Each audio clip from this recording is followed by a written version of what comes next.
Coherent system of units. तो coherent system of units किसको बोलेंगे?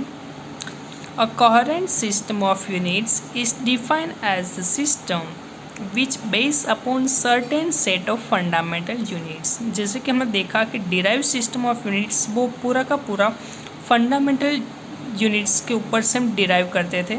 इसी तरह कोहेरेंट सिस्टम ऑफ यूनिट्स भी फंडामेंटल यूनिट्स के ऊपर डिपेंड है।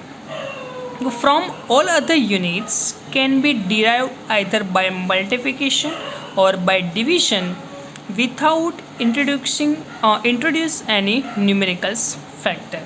तो वहाँ पे मल्टीप्लिकेशन भी होता है, डिवीज़न भी होता है, पर without introduce the numerical factor. ठीक है, तो उसका एग्जांपल हम देखते हैं कि कोहेरेंट सिस्टम का एग्जांपल क्या हो सकता है।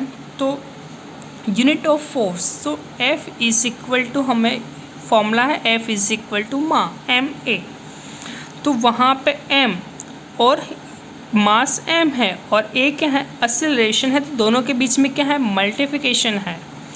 तो unit of force is obtained by the multiplying unit of mass and acceleration.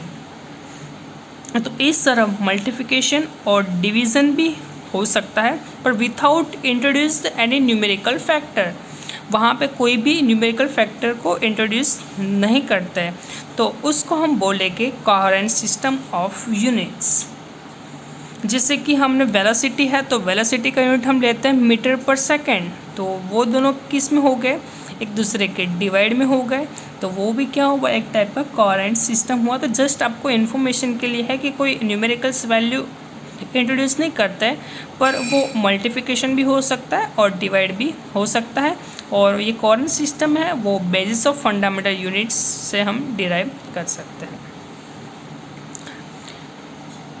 Advantages of SI system, it is a coherent system. अभी हमने देखा एक दूसरे के साथ सुसंगत है, क्योंकि m और एक दूसरे के साथ मल्टीप्लाई में है, ये भी डिवाइड में है, तो ऐसा हो सकता है, एक दूसरे के साथ मिल सकते हैं। तो it is a coherent system. This system is absolute, it means it is avoid the factor g। ये जो सिस्टम है वो फैक्टर g को अवॉइड करता है, मतलब g उसके अंदर हम कंसिडर नहीं करेंगे। g मतलब है gravitational. This system is a rational system because there is only one base units of one physical quantity। Rational system मतलब जो मैथ्स में आप रेशनल सिस्टम पढ़े हैं वो रेशनल सिस्टम नहीं है। ये जो सिस्टम है वो उसको रेशनल सिस्टम क्यों बोलते हैं, क्योंकि सभी का एक ही यूनिट होगा। जो लेंथ मेजर करे तो उसके लिए मीटर ही होगा, पर उसके सब टाइप के अंदर सेंटीमीटर, mm अलग अलग ले सकते हैं, पर स्टैंडर्ड यूनिट क्या हुआ, मीटर।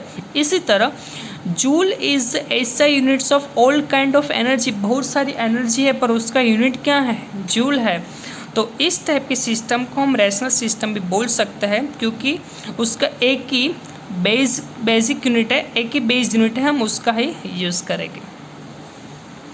उसके बाद it is decimal system because unit of same physical quantities are related with power of 10। Simple है, आप कोई भी कैलकुलेशन कर रहे हो तो अभी हमने देखा कि लाइट की स्पीड कितनी, 3 × 10⁸, तो आप 10 के ऊपर पावर में उसको लिखते हो।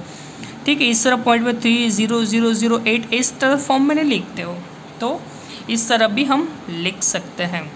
And it is applicables in all branches of science, और ये साइंस की हर एक ब्रांचेस के अंदर एप्लीकेबल है। तो ये हमने देखा SI सिस्टम का एडवांटेजेस, पर ये जो हमने पावर का जो बताया वो हमें यहाँ पे डीप में पढ़ना है। तो नेक्स्ट टॉपिक है ऑर्डर ऑफ मैग्नीट्यूड्स। तो ये किस तरह उसको यहाँ पे रिप्रेजेंट करेंगे पावर ऑफ 10 के फॉर्म में। तो देखते हैं ऑर्डर ऑफ मैग्नीट्यूड, ध्यान देना उसके अंदर।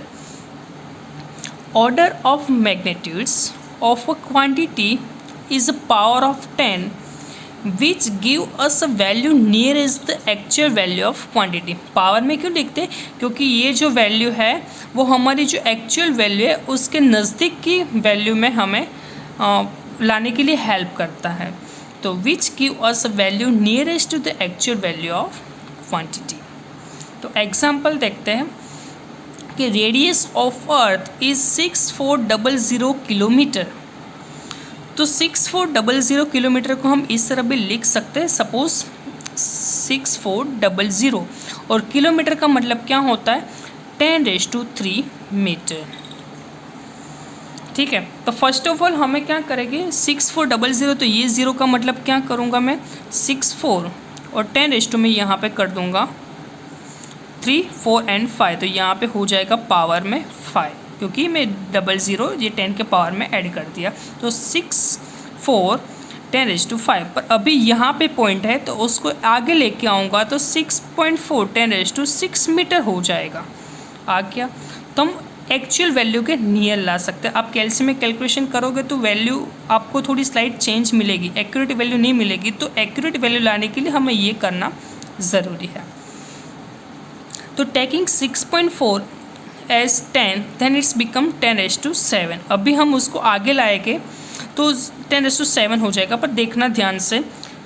सो order of magnitude of radius of earth is 7, तो उसकी रेडियस कितनी हो जाएगी 7, पर 7 कैसे, तो उसका नेक्स्ट एग्जांपल हम समझ लेते हैं कि क्यों।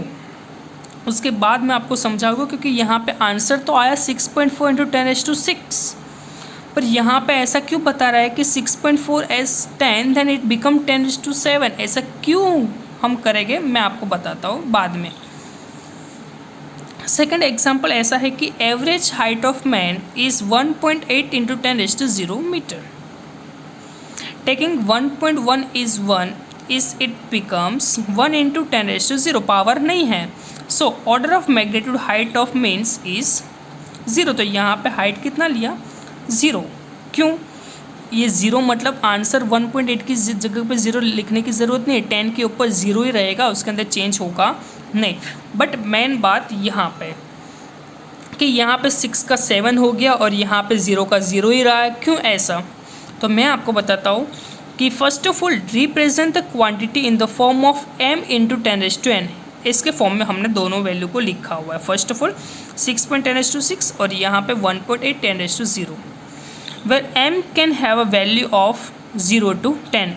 m की वैल्यू 0 से 10 के बीच में हो सकती है, बट इफ़ m की value less than 5 then take m is equal to 1 then order of magnitude m। जब m की वैल्यू 5 से कम है तो n की कोई भी वैल्यू में चेंजेस होगा नहीं। तो देखते हैं कि m की वैल्यू यहाँ पे 1.8 है, मतलब 5 से कम है, तो यहाँ पे उसके पावर में जितना होगा इतना ही लिखेंगे, उसके अंदर हम चेंज नहीं करेंगे।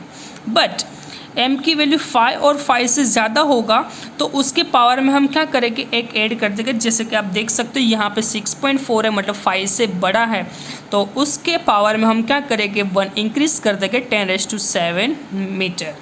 Okay, get it my point. मैं आपको ये समझाना चाहता था कि जो वैल्यू 5 से कम होगी, फर्स्ट ऑफ ऑल तो आपको ये फॉर्म में कन्वर्ट कर देना है कि यहाँ तक पॉइंट ला देना है, 0.6 में कन्वर्ट नहीं करना है, दोनों के बीच में यहाँ तक डिजिट लाने हैं, जैसे कि यहाँ पे 1.8 इस फॉर्म में आपको कन्वर्ट करना है। उसके बाद आपको देखना है कि ये जो वैल्यू है वो 5 से ज़्यादा है या कम है, उसके हिसाब से जो कम है तो पावर एज इट इज़ रखना है, उसके अंदर कोई चेंजेस नहीं करना है। बट यहाँ पे 5 से वैल्यू ज़्यादा है तो उसके पावर में एक हमें क्या करना है, ऐड करना है।